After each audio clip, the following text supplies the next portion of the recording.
Saudara-saudariku terkasih di dalam Tuhan Yesus Kristus, semoga kita semua dalam keadaan sehat bersama keluarga. Saat ini, marilah kita mendengarkan bacaan kitab suci dan renungan harian Rabu 20 Mei tahun 2020. Bacaan kitab suci dan renungan kita hari ini terdapat dalam Injil Yohanes. Inilah Injil Tuhan kita Yesus Kristus menurut Yohanes. Dimuliakanlah Tuhan. Yohanes bab 16 ayat 12 sampai 15. Dalam amanat perpisahannya, Yesus berkata kepada murid-muridnya, "Masih banyak hal yang harus kukatakan kepadamu, tetapi sekarang kamu belum dapat menanggungnya. Tetapi apabila Ia datang, yaitu Roh kebenaran, Ia akan memimpin kamu ke dalam seluruh kebenaran. Ia tidak akan berkata-kata dari dirinya sendiri, tetapi segala sesuatu yang didengarnya, itulah yang akan dikatakannya. Dan Ia akan memberitakan kepadamu hal-hal yang akan datang.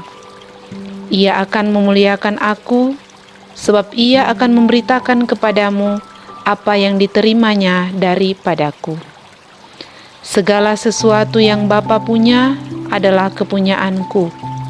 Sebab itu Aku berkata, Ia akan memberitakan kepadamu apa yang Dia terima daripadaku."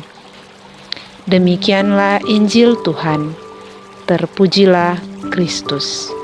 Para murid mengalami krisis berat dalam hidup mereka ketika Yesus sebagai sang guru dan pemimpin ditangkap, disiksa, dan dibunuh dengan cara yang mengenaskan di kayu salib. Persekutuan antara murid-murid dengan Yesus mengalami akhir yang tragis. Yesus menyadari situasi yang dialami oleh murid-muridnya. Mereka mengalami kehilangan arah, ketakutan, dan kecemasan. Karena itu Yesus memberikan harapan kepada mereka bahwa Roh Kudus sebagai Roh kebenaran akan datang ke tengah mereka. Roh kebenaran akan menyampaikan bahwa Putra dipermuliakan oleh Bapa sesudah melewati pengorbanan besar untuk pembebasan umat manusia. Roh kebenaran itu pula yang akan senantiasa hadir dan menolong para murid untuk terus berani mewartakan kabar gembira Allah tanpa takut dan cemas. Penginjil Yohanes mewartakan kehadiran dan peranan Roh Kudus sebagai kehadiran Allah sendiri di tengah para murid dalam setiap pewartaan, pelayanan, dan perbuatan baik mereka.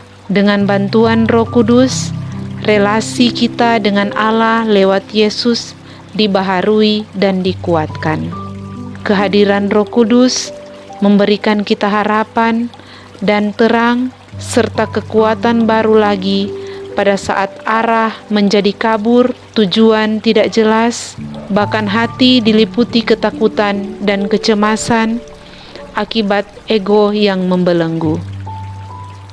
Roh kebenaran yang hadir di tengah-tengah kita memberanikan kita untuk berjalan ke arah baru seturut kehendak Allah, sebagaimana yang dijanjikan oleh Tuhan Yesus. Tuhan Yesus telah mengutus Roh Kudus untuk menguatkan hati para murid. Roh Kudus yang sama kini Ia berikan kepada kita. Maukah kita membuka hati kepada Roh Kudus, kepada Roh kebenaran? Butir perenungan kita hari ini, kepada kita pun Roh kebenaran itu diutus, agar kita dapat mengambil bagian dalam mewartakan kebenaran Tuhan, baik melalui tutur kata maupun melalui karya-karya yang dipercayakan kepada kita sesuai dengan panggilan kita masing-masing.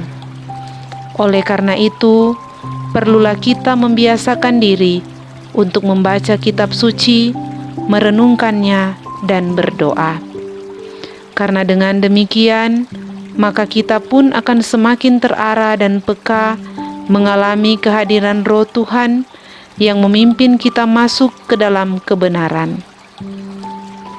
Marilah kita mohon kepada Roh Kudus agar berkenan melimpahkan roh kemurahan, roh kepekaan hati, melihat kesulitan orang lain dan mampu berbagi kepada mereka. Semoga demikian. Amin.